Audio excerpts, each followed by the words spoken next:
আপনি কি কখনো ভেবেছেন কেন কিছু মানুষ তাদের জীবনে অসাধারণ কিছু অর্জন করে, আর কিছু মানুষ দিন কাটায় অনুশোচনায়? আসল পার্থক্য কোথায়? প্রতিভায়? ভাগ্যে? না। আসল পার্থক্য হলো তাদের ফোকাসের ক্ষমতা। আমাদের মন এক অলস বানর, যেটি এক মুহূর্তে এক চিন্তা থেকে আরেক চিন্তায় লাফ দেয়।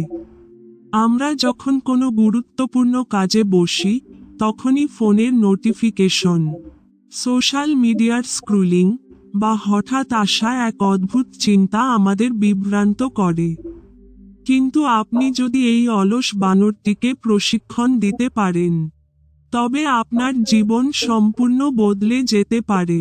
ফোকাস বাড়ানোর প্রথম ধাপ হলো উপলব্ধি করা যে আমরা কতটা সময় অপচয় করি।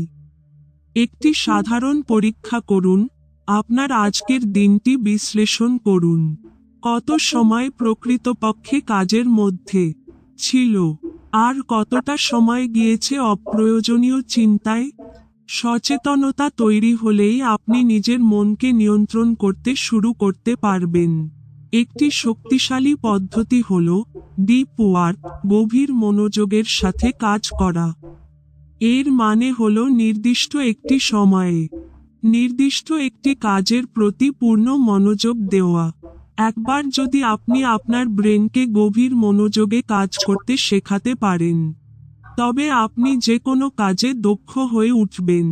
আরেকটি গুরুত্বপূর্ণ বিষয় হল ডিজিটাল ডিটক্স।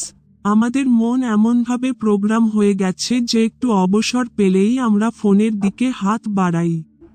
কিন্তু একটু চিন্তা করুন, আপনি কি সত্যি এই সমস্ত তথ্যের স্রোতের মধ্যে হারিয়ে যেতে চান, নাকি নিজের জীবনকে নিজের নিয়ন্ত্রণে আনতে চান? আপনার জীবন আপনার হাতেই।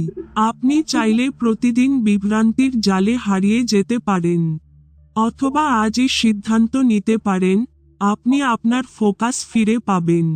আপনার ভবিষ্যৎ আপনাকেই তৈরি করতে হবে। তাই নিজেকে প্রশ্ন করুন, আপনি কি এই মুহূর্ত থেকেই মনোযোগী হতে প্রস্তুত?